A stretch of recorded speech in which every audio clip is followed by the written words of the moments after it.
Brooklyn drill has faced a lot of backlash lately for allegedly contributing to the rise in violence in New York City. But one rapper who's fighting to keep the wave alive is Fivio Foreign. Fivio has had a wild come up, but he's proved that street dudes can make it out by telling their stories in music.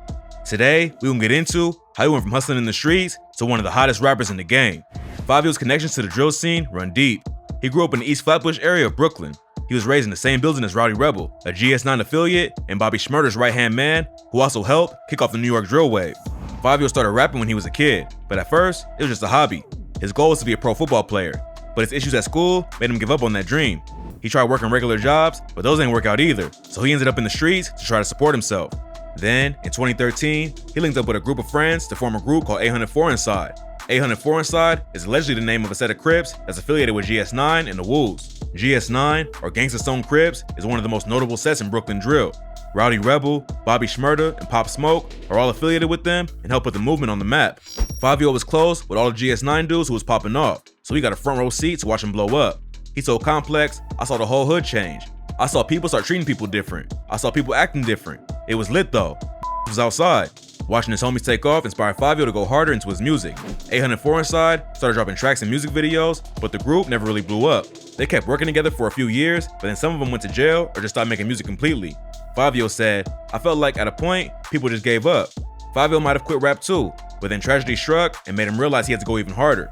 In 2018, Fivio's mom suffered a serious stroke and spent 2 weeks in the hospital before she passed away. Fivio spent every day in the hospital with his mom and even found out he was going to be a father while sitting next to her. Fivio was living with his mom at the time, so when she passed, he was left without a mother or a place to live. Plus, he had a kid on the way, so there was even more pressure on him to make something happen. He couch surfed with friends and family and even tried to get a legit job as a construction worker, but construction wasn't the right fit, so Fivio bounced early on.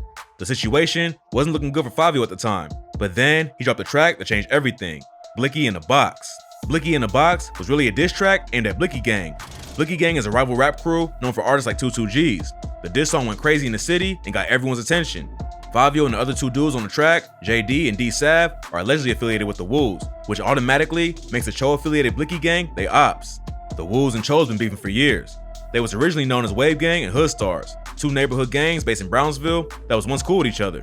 Then a massive police investigation called Operation Tidal Wave ended with 43 alleged gang members getting taken down.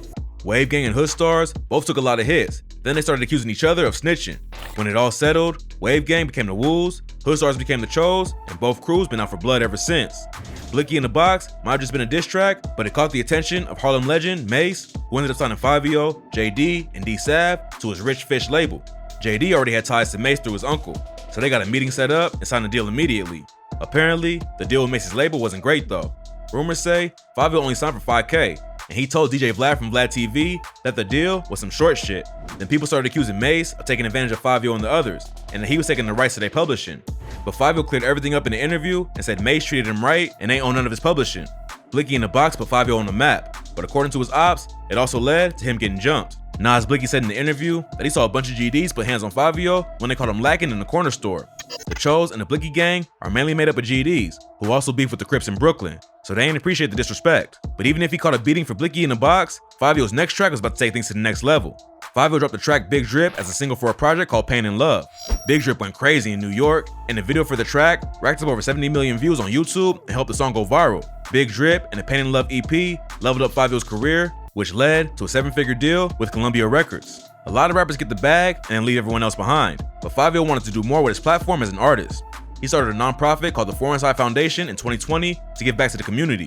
The organization is geared towards providing beneficial resources and programs for at-risk youth, the homeless, current and former gang-affiliated individuals, incarcerated individuals, and communities that are in need of supplemental and educational assistance. Fivio is trying to make a positive impact and help others since he went through the same struggles, because in 2020, he lost 2 friends to gun violence. The first was Pop Smoke on February 19th. Fivio and Pop have been close for years and made several tracks together, but Pop was more like a brother than a collaborator. Fivio told Complex, "The pain I felt was crazy.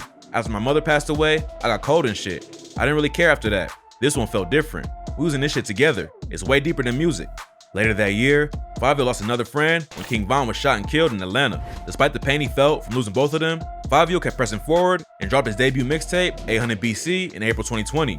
The project featured massive artists like Meek Mill, Quavo, and Lil Baby. But even though his career was taking off more than ever, Fivio was still facing a lot of struggles. In October 2020, he was arrested for allegedly assaulting his girlfriend. He He was booked on a simple assault charge and held in jail, but his girlfriend hopped on social media to explain the situation. According to her, a nosy neighbor called the police, but she had no intention of pressing charges.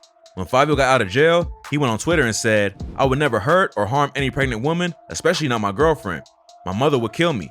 Plus, I'm raising 2 black little girls, and women do everything for me in my life. In relationships, people argue and have disagreements. Whoever know us know we've been arguing. We argue and will always argue. It's just unfortunate that I have nosy-ass neighbors who can't mind their own business. Wasn't the first time, and won't be the last." 2020 was a crazy year for Fivio. In August, rumors started flying that he had been shot and killed in Atlanta. Then, Murder B seemed to confirm it when he posted, "Rap game f***ed up, RIP Fivio," on Snapchat. A video started going around showing an SUV that allegedly belonged to Fivio shot up with its windows busted out, and for a moment, it looked like hip-hop lost another talented artist to gun violence. Then Kenny Beats and others started tweeting out that Fivio was actually okay. A news report confirmed there was a shooting at the nightclub Fivio was supposed to perform at, but it all went down before he took the stage. No one knows exactly what happened, but luckily, Fivio wasn't injured. He hopped on Twitter to let everyone know he was alive and well and said, "I don't stay safe, I stay dangerous."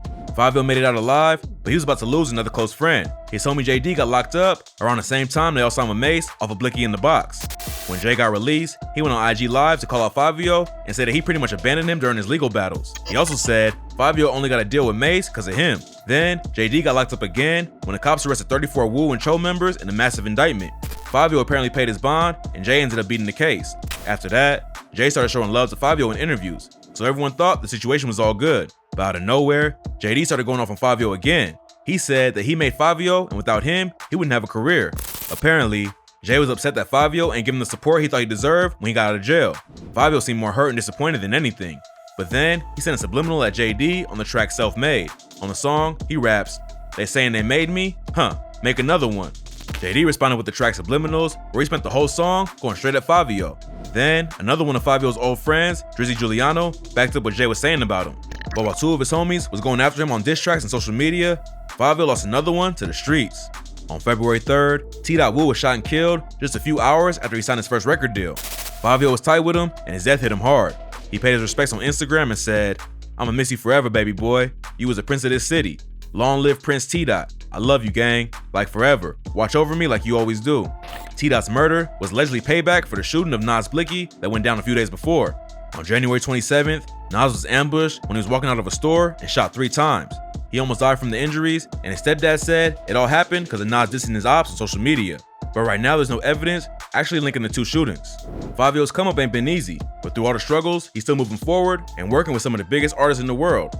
He linked up with Drake for the track Demons, then later he appeared on the song Off the Grid on Kanye's album Donda, which many critics said was one of the best features on the project. Recently, he dropped City of God with Alicia Keys and Kanye, and even met with the mayor of New York to discuss the ban on drill music. Fivio has lost a lot of homies to the streets and more to petty beef. Hopefully, he can focus on his own career and avoid getting dragged back into all the drama. But the drill scene is more violent than ever right now. Rest in peace to everyone who lost their lives. Hopefully, artists in New York can come together and find a way to stop the violence.